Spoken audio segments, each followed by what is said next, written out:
WH Browns Radio Network. Hi. Kenny. I was wrong. Wrong about what? I was wrong, and I'm happy to be wrong. Wrong about what? I was wrong that they should have got rid of Andre Schmidt. Hell yeah. Hell yeah. Wrong. Big time wrong. I'm glad he didn't make the kick for someone else yesterday. Did you think it was going in? Yes, 100%. On my children, yes. On my children. On my kids. There's no way I could guarantee it.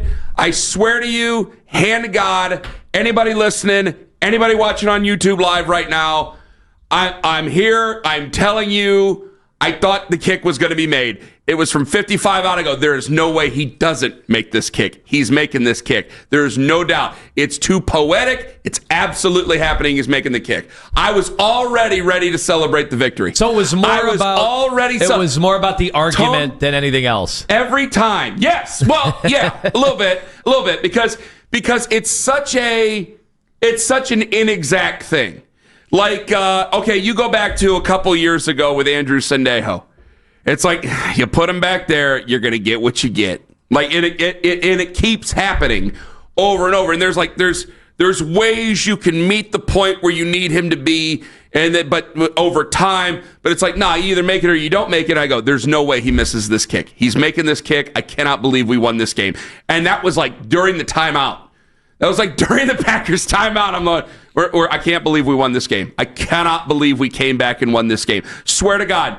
I'm going to tell you this, when I get my notes out and stuff, I have a little thing I like to do. It's just the happenstance of it because I did it during Dustin Hopkins and Dustin Hopkins started messing up, is where I will take, like, I have red pen on bad things that happen. I don't know if you guys can see that. Where's some red? Okay, there's some red pen right there on bad things that'll happen. And when, like, you miss an extra point or field goal, obviously that's a bad thing. So I will have my red pen in my hand out of maybe superstition, I guess it is. I have my red pen in my hand. I was so certain he was hitting that kick. I had the green in my hand. I go, he's hitting the kick. They're winning this game. So you think it was to spite you? No, absolutely not. Absolutely not. No, I just figured it's not me, it's just the cosmic tumblers are clicking into place, and I go, there's no way on earth. Because, hey, I'm the guy who's got to say it into a microphone. There were thousands of people who agreed with me, but that's fine. That's fine. He made the kick. He made up for what happened earlier. The Browns could very well be 2-1. They're 1-2. Offense, we'll talk about that later on. The defense, they deserve to win. They got to win. Special teams. Hey, Bubba Ventrone, when you're bad, you're bad. When you're good, you're good. You got a blocked field goal. Some of that's going to be by design. Absolutely got to give Bubba Ventrone credit for that one. Ripped him apart last week. He gets credit this week. That's the way it works. And damn it, that's the way it should work, should it not? Do I not give you credit? Like, I'm not going to continue because we say strong things to dig deeper and deeper and deeper into it. Now, you could look at the Browns and say, all right, but by the sum of their parts, they should finish here, here, and here. But just because you're wrong in an argument or you're wrong for that moment in an argument doesn't mean you immediately dump on it.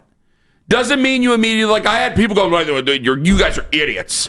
And because you wanted to make arguments, like more than likely with how the team is structured, you'll get your argument. But I'm not going to do that right after they win a game in an improbable fashion with like 3:37 left. They were down 10-0. And it looked like they couldn't get anything going offensively. And really, they didn't get a lot going offensively anyway. But the defense and special teams, they put you in a position. Joe Flacco was not seeing the field yesterday, even with the offensive line play, which was scattered shot. I thought it was better than what the Packers had, but it was scattered shot.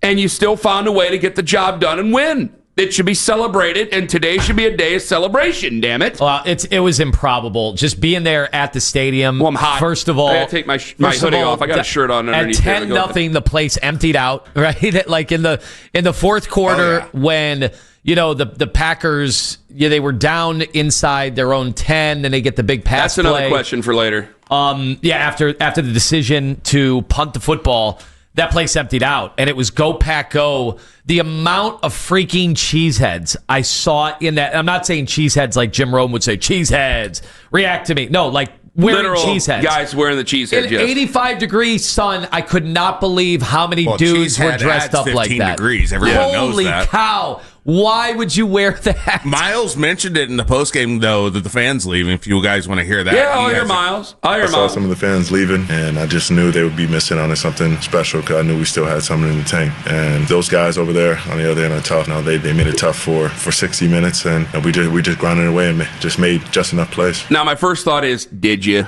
Did you really know? But no, you have to talk yourself into these things.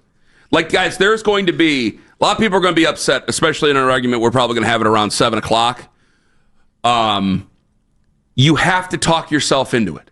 If you're there is a clear line this year, especially between the fans and the guys in the locker room, because I think a lot of fans at the end of the day, today should be a day of celebration. Because frankly, I don't know how many days of celebration we're going to get this year.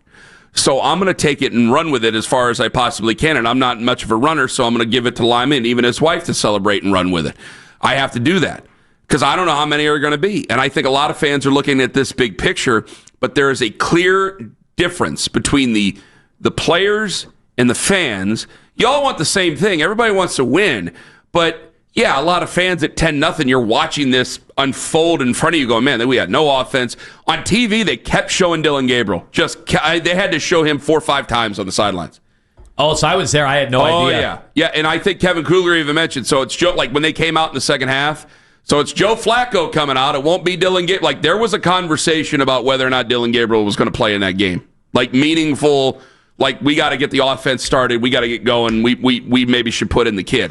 Like, there was conversation there. I know you were at the game. You were, you want to tell everybody where you were at? Or? Oh, yes. I was on the 40-yard line in the club section. There was nice air conditioning inside the club. Wow. It was a spectacular way to watch the game. Congratulations on all your success. What a man of the people you are. Yes. Well, most of the people left. That's the thing. Man of the people. I was there. I stayed. Most of the people left. Well, yeah, you stayed because you didn't want to go home. That's right. Yes. Either the way, House of Representatives always shows up. Can we get overtime? Ivory Towers. I'm happy for Andre Schmidt. I'm happy for Browns fans. Happy that he hit the field goal. I'm happy that it won, or happy that the Browns won. Happy that I got to celebrate a Browns win yesterday. It felt like a wonderful moment for everybody involved. I felt great. It felt I feel great. You know, it was kind of the Cincinnati game. You know, in many ways, because you should have won that game. This one you should have lost. So it feels like their record is probably what it should be. You need your defense to be superhuman, and the thing is, they can be. Like, that's how good they are. I don't know. Like, it's going to be really hard for them with this offense. Like, obviously, they're just on paper, they're just probably still not going to win a ton of games.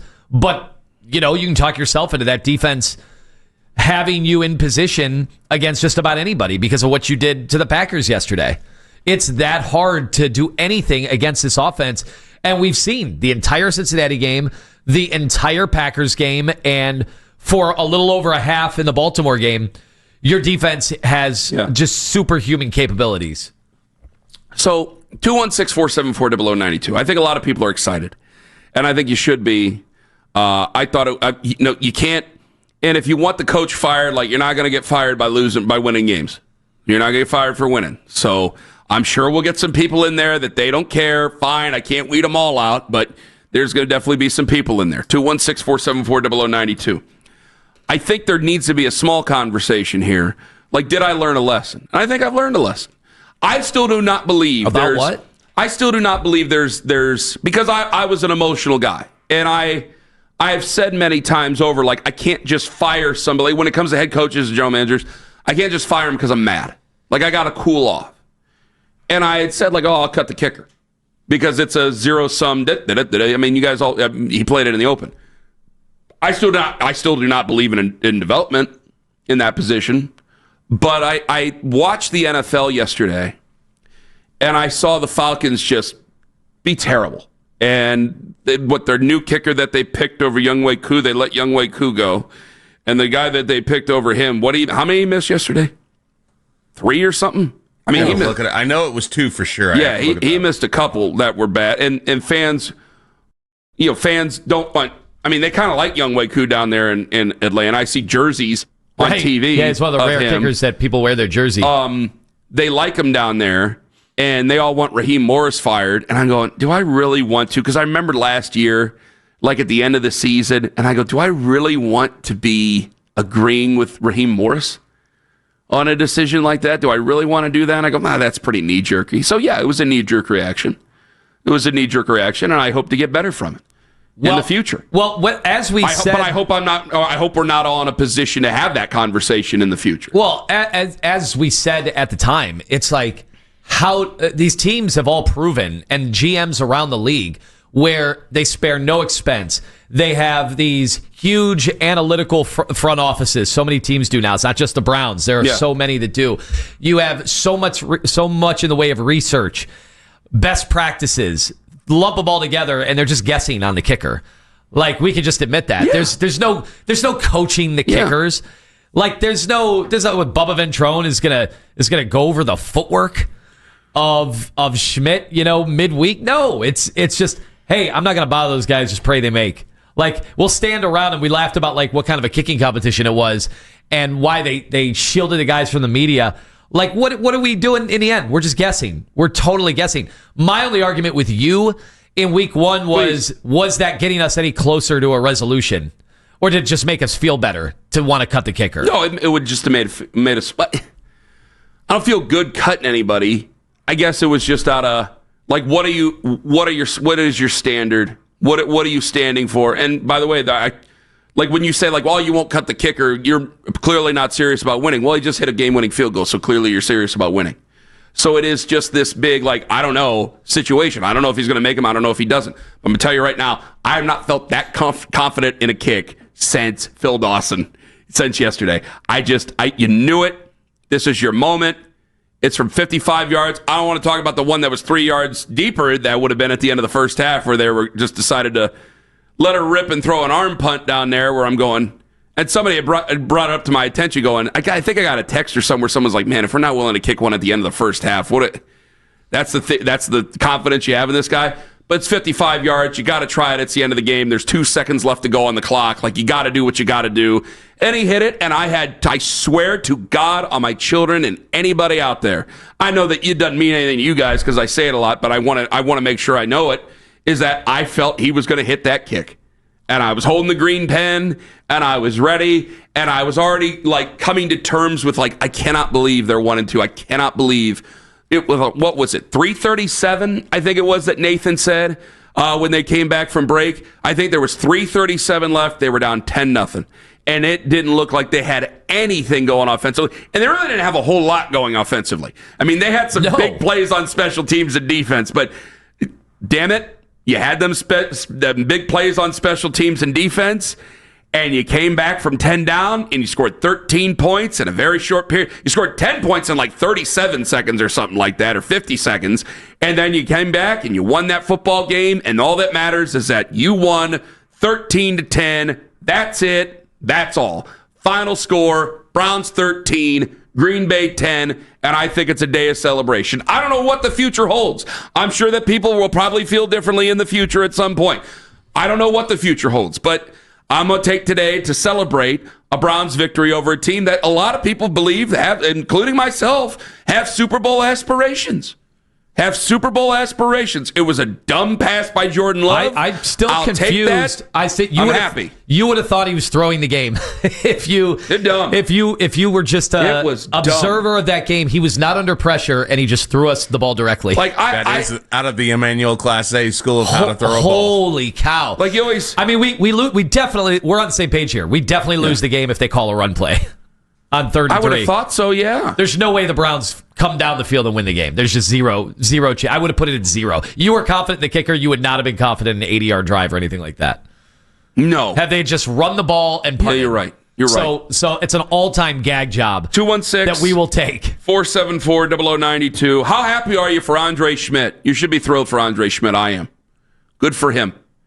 Good for the Browns. How long does he keep his job now? We'll find out next Sunday. It's a make or miss league, right? It's a make or miss league. We'll find out next Sunday. But I've learned a valuable lesson in my own anger, though. So you're not giving him a couple games. It's still, if he misses the game winner next week, you cut him. Let's not discuss that right now. Let's discuss that later in the week. All right? Bring that back. Mitch, write it down. Bring it back later in the week, and we'll discuss it. Today is not the day. Today is not the day for me for that. 216-474-0092. Also, how good exactly are the Browns? Because they really could be 2-1. I know coulda, woulda, shoulda, everything, but it's nice to not just have a moral victory today. It's nice to have an actual victory. Browns win 13-10 over the Green Bay Packers. Good for him. I hope he's the kicker the next 13 years. I swear to God, as long as he possibly can. I hope he becomes Adam Vinatieri for us. I said Jan Stenerud after week 1, and someone's like, Kenny, he's only hit like 67% of his kicks. I was just thinking of a Hall of Famer. We have a much higher standard for kickers than we had back in the day. So that has to be mentioned. But good for him. I hope that he is. I hope he's the kicker for years and years and years to come. And I hope that this is a footnote in the history of it. I hope I get to tell this story at someday. Hopefully, this team figures their life out and can start to win many football games to where it's not a giant celebration after a win. Like, I don't know. That's a pretty big win no matter who you are. I mean, coming back from 10 down like that, that's still going to be a big win. But like like a win doesn't feel like a golden gift from God. Like that's what it felt. It felt like a gift of life yesterday. And I hope to a point that it's not that way someday and we win and it's usual and it's kind of old hat, but we enjoy it still. And I hope he's the kicker for us. I hope he hits kicks in big games for us. I really, really do. It was so many ways. It was like the 49ers game all over again, a couple of years ago when it was P.J. Walker and you're going up against a Niners team that you're thinking is P.J. Walker. You're thinking is going to be a Super Bowl team, and they are you. No, it's just Owen. It's Owen. No, it's Owen laughing because Joe Walker. Right, I'm J.J. Walker. Go ahead. I'm sorry. I'm listening. But just the fact that look, the stadium had emptied out. It was another team takeover in your stadium, which made it feel all that much better to hear the Go Pack, Go Chants the entire game. And nobody thought you're going to win. Nobody thought, even in that building, the people that stayed didn't think they were going to win. That's when it feels extra juicy. That's when it's awesome. And we got to talk about, as bad as the offense was, as just questionable. Like if they lose that game, we're talking about, moving on from Joe Flacco, because what's the point at that point? You're 0-3, your season's over. 7 o'clock, it's going to be a bigger discussion. Yes. So all that is happening, but we got to talk about him threading the needle to Njoku and then setting up the formation in record time. Guys, They had like 3 seconds to spare. I know a clock ran another tick. I've never seen that kind of an operation. Like that looked like a Super Bowl team. Yeah, they knew what they were doing. They have clearly practiced that more than just about anything else. I had to write it down. Like it was like, well, that was impressive to see them do. I thought the game was over. Usually you would bungle that. Yeah. When he completed that pass, there's a few reasons why I thought the game was over. First of all, obviously, middle of the field. Njoku is the kind of guy, he's a battering ram. So, he's not really creating separation anymore. He's not explosive like he was, which, something we could talk about midweek and where that's heading, because you got Harold Fannin. He leads the team in catches, and it's just been phenomenal. What a rookie. But it's like, don't forget about me. He catches the ball, and I'm like, oh, God, he's just going to run over a bunch of people, and we're never going to get another playoff. Instead, goes down, and they all lined up so fast. It was a thing of beauty to see that transpire. Here's Kev yesterday after the game, talking about that play specifically and how much time they spend on it. We're going to make it onto a lot of training tapes this week in the NFL because teams are going to say, can you do that in 12? And it's been done right around there, but you have to be great. Joe knew it. Dave knew it. All the guys knew it. So you practice those looks. Typically, you say 15 seconds. I just had a lot of confidence in that group to get it done. I want to say, I thought it was Moose who said it on the television broadcast, that he says he goes, you don't have a lot of time. Usually it takes 16 seconds, not 12.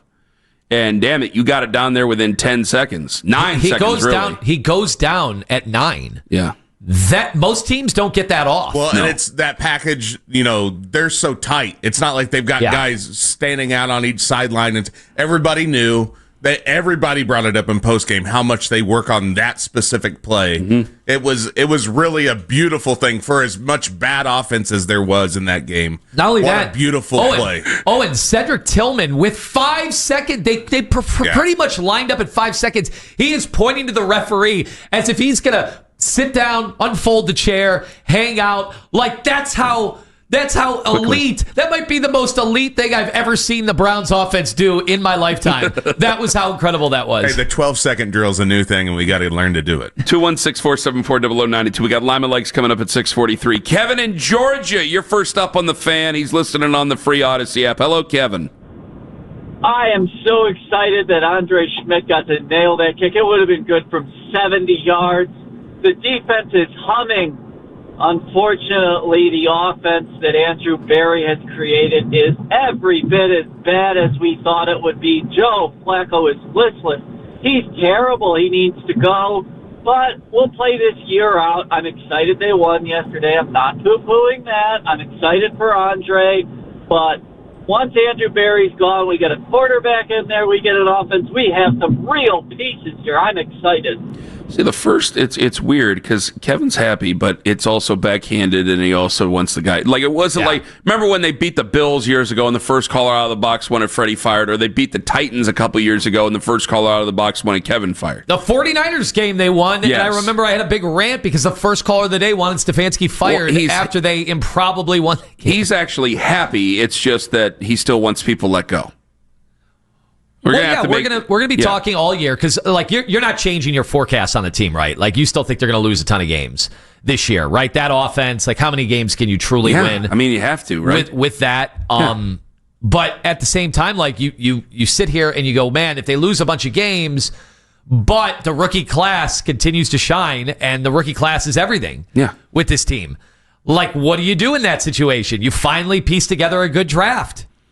216-474-0092. Eddie on the road. You're next up on the Fan. Hello, Eddie. Hey, guys. We were at the game yesterday. That was a worse stadium takeover than a Steelers game when we're 3-12 going into the last week of the season. So that was terrible, and it was awesome to get the win. Thankfully, it's a 4-hour show. You guys can get in the nitty-gritty of how bad the offense is.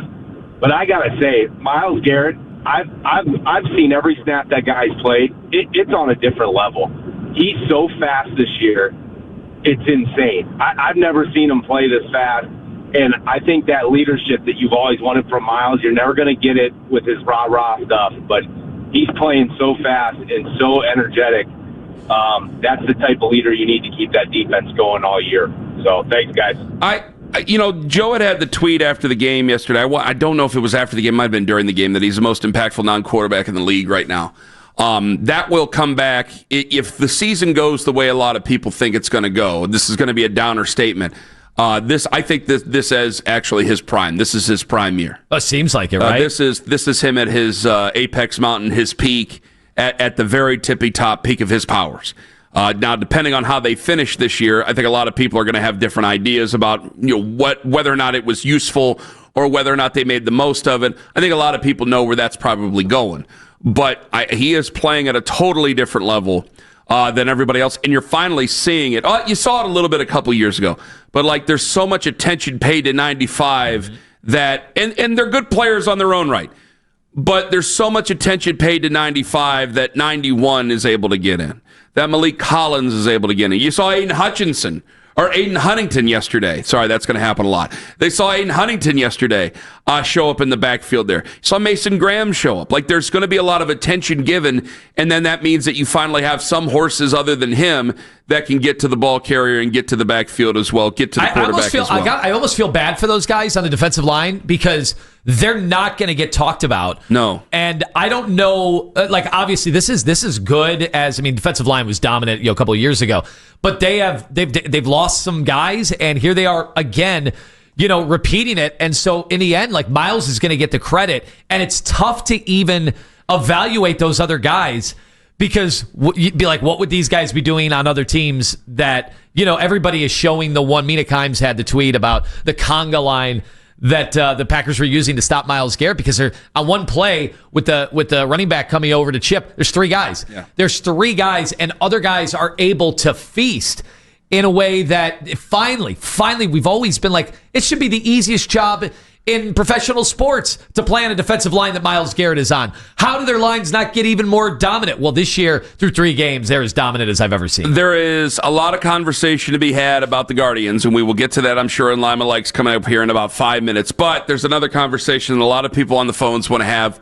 We will get to it. Lima and I and Owen are in celebration mode right now. It is celebrate Browns victory mode right now.